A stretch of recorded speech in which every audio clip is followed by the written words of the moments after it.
Dengan cara itu, dia dan Cynthia tidak akan pernah mau berkumpul secara terbuka sepanjang hidup mereka. Jika dia bersikeras, aku takut Cynthia akan menyinggung orang tua itu dan ikut dengannya. Mungkin dalam kasus ini dia tidak akan mendapatkan warisan terakhir. Oleh karena itu, Harvey tahu betul di dalam hatinya bahwa dia harus merahasiakan ini, setidaknya setelah lelaki tua Renza mengendarai Cerane ke barat, dan Cynthia serta pasangan aslinya secara resmi bercerai. Benda ini tidak bisa dirilis ke publik melihat dia buru-buru membantahnya. Tama sudah lama mengkonfirmasi hubungan antara dia dan Cynthia. Baginya, dia telah mengembangkan kemampuan untuk menganalisis berbagai hal secara logis. Jika sesuatu terlihat tidak normal, pasti ada sesuatu yang dalam di dalamnya. Ketika Cynthia ditahan oleh Tama di Jakarta pada awalnya, dia tidak segan untuk mengatakan apapun dan berteriak-teriak di rumah sewaan sepanjang hari. Sehingga Johan harus memperhatikan dan membiarkan semua tetangga yang tinggal di sekitarnya pindah sementara. Dengan kepribadiannya yang tidak puas, bagaimana dia bisa rela mengesampingkan wajahnya dan menjadi perantara untuk putra seorang teman lama? Dia bahkan tidak keluar dan menjadi perantara untuk dirinya sendiri. Oleh karena itu, di permukaan, perilakunya kali ini sangat tidak normal, dan tampaknya itu sangat tidak sesuai dengan kepribadiannya. Tetapi semakin sering hal ini terjadi, semakin representatif Harvey memegang status tinggi di benak Cynthia dan sangat penting baginya. Seorang wanita yang berusia hampir 50 tahun telah berpisah dari suaminya selama beberapa tahun, dan pada saat yang sama memperlakukan pria lain dengan sangat serius.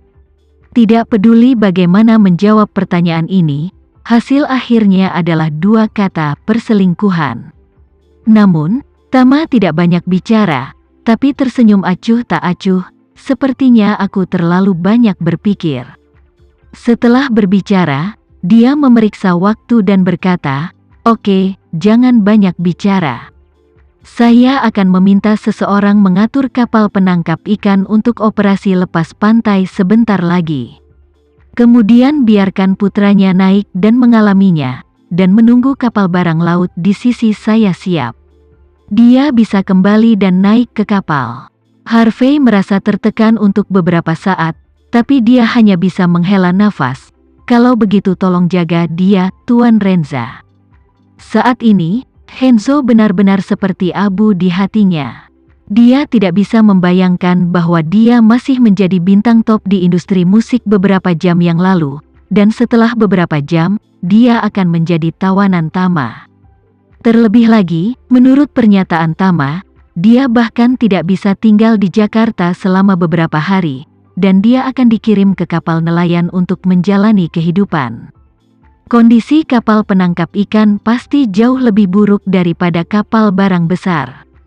Terlepas dari hal-hal lain, perahu-perahu penangkap ikan itu berukuran kecil, dan mereka pasti bergoyang lebih parah di laut.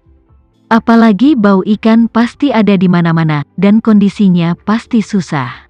Namun, dia sendirian dan tidak berdaya di Jakarta saat ini. Dia benar-benar tidak berani meneriaki Tama lagi, tapi dia hanya bisa meneteskan air mata dan menahannya dalam diam. Sebagai ular lokal, Johan dengan cepat menemukan sumber daya perahu nelayan yang cocok untuk Henzo. Setelah Johan membuat panggilan telepon, dia berlari kembali ke Tama dengan penuh semangat dan berkata, "Tuan, untuk memberitahumu, Henzo ini benar-benar beruntung." Begitu Henzo mendengar ini, harapan yang baik tiba-tiba muncul di hatinya, dan dia berpikir, mungkinkah mereka tidak dapat menemukan sumber daya kapal penangkap ikan yang sesuai, jadi saya tidak harus naik perahu nelayan untuk mengalami kehidupan. Saat ini, Tama juga dengan penasaran bertanya kepada Johan, "Kenapa begitu?" Johan tersenyum dan berkata, "Saya memiliki perusahaan perikanan di Kabupaten Banten, yang berjarak sekitar 200 km dari Jakarta. Adik laki-laki saya yang bertanggung jawab atas itu. Saya baru saja menelepon dan bertanya, Mereka kebetulan memiliki 2 perahu nelayan. Untuk bekerja di Laut Indonesia Selatan, beberapa perahu yang ada di tangan perusahaan perikanan tersebut semuanya merupakan kapal penangkap ikan berukuran sedang. Kapal jenis ini memiliki tonnase terbatas, jadi Anda tidak bisa pergi terlalu jauh. Umumnya, Anda bekerja di dekat Laut Indonesia Selatan. Kembali, sekitar 1 bulan atau lebih. Mereka sedang memuat persediaan sekarang dan akan berlayar tepat waktu pada pukul 8 besok pagi.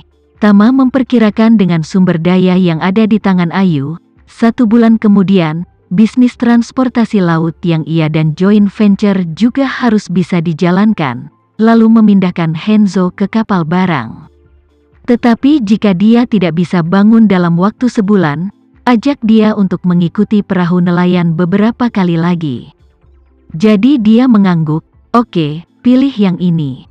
Ketika Henzo mendengar ini, matanya tiba-tiba menjadi gelap. Itu akan berlayar besok pagi? Ini terlalu mendadak kan? Begitu memikirkan hal ini, dia mendengar Tama berkata, agak terlambat untuk berlayar besok pagi. Karena itu perusahaanmu, beritahu saudara-saudaramu, bekerja keras untuk mempercepat dan upayakan untuk menginstal sebelum jam 8 malam ini. Dapatkan persediaan, lalu berangkat lebih awal. Tidak masalah jika jalannya bisa lebih lambat. Yang penting adalah membiarkan Tuan Mahendra naik ke kapal lebih awal. Keinginan Henzo untuk hidup hilang. Johan tersenyum dan berkata, tidak apa-apa Tuan, saya akan menelepon. Tama mengangguk puas dan berkata kepada Devan, Tuan Devan, lalu kamu atur helikopter dan kirim dia langsung. Dan kamu bisa kirim dia naik begitu dia mendarat, jangan tunda lagi. Devan segera berkata, oke Tuan Muda. Setelah itu, Devan segera meminta alamat Johan. Setelah Johan berkomunikasi dengan bawahannya di sana, dia langsung membiarkan beberapa bawahannya naik helikopter dan mengirim Henzo yang menangis ke Kabupaten Banten di sepanjang pantai. Setelah Henzo dibawa pergi, Tama memandang Johan dan bertanya sambil tersenyum, Johan, mengapa kamu memiliki perusahaan perikanan di tanganmu? Aku belum pernah mendengar kamu menyebutkannya sebelumnya. Johan buru-buru berkata, Tuan Renza, Anda tidak tahu bahwa kami adalah orang-orang yang mengambil bagian dalam permainan. Pada dasarnya, kita bisa melakukan segalanya. Saya belum belajar banyak, dan saya tidak tahu terlalu banyak tentang bisnis, jadi saya suka investasi adalah transaksi yang sederhana dan langsung. Setelah itu, dia menjelaskan, di sebagian besar bisnis saya menggunakan beberapa sumber daya di jalan, membuka saluran, mendaftarkan perusahaan, dan kemudian mengatur beberapa saudara untuk memulai secara langsung. Hal yang sama berlaku untuk perusahaan perikanan. Saya punya teman dan kenalan di sana. Departemen Maritim lokal memiliki hubungan yang baik dengan saya. Jadi saya mendaftarkan sebuah perusahaan, menyewa 5 atau 6 kapal penangkap ikan, dan mengirim beberapa adik laki-laki untuk mengelolanya. Pada dasarnya, saya dapat memperoleh laba bersih 1 atau 2 juta yuan setahun. Saya membuka beberapa bisnis lagi dan mendapatkan penghasilan. Bagi Johan, dia tidak memiliki bisnis yang bisa tumbuh lebih besar dan lebih kuat. Lagi pula, tidak ada daya saing inti, jadi dia hanya bisa mendapatkan 1 atau 2 juta di sini, dan 1 atau 2 juta di sana. Setelah mengumpulkan lebih banyak, dia tidak hanya dapat memberi makan lebih banyak orang, tetapi dia juga mendapatkan lebih banyak keuntungan. Sedikit gulungan menjadi lebih besar dan lebih besar. Tama menganggukkan kepalanya dengan pengertian, dan juga bermaksud untuk membuat 5 genggam bisnis, jadi dia tersenyum dan berkata, jika berminat, setelah bisnis pelayaran laut dimulai, bisnis pengadaan perlengkapan penunjang akan diserahkan kepada Anda untuk dikerjakan.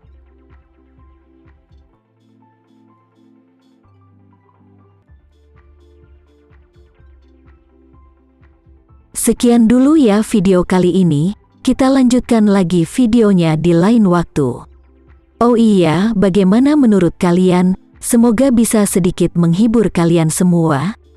Untuk teman-teman yang baru nonton, jangan lupa subscribe ya, hehehe. Dan kalau teman-teman ada yang ingin gabung langganan, bisa langsung gabung saja untuk dapat fitur yang menarik dan sedikit membantu Mimin. Terima kasih banyak sudah menonton, sampai jumpa lagi, bye.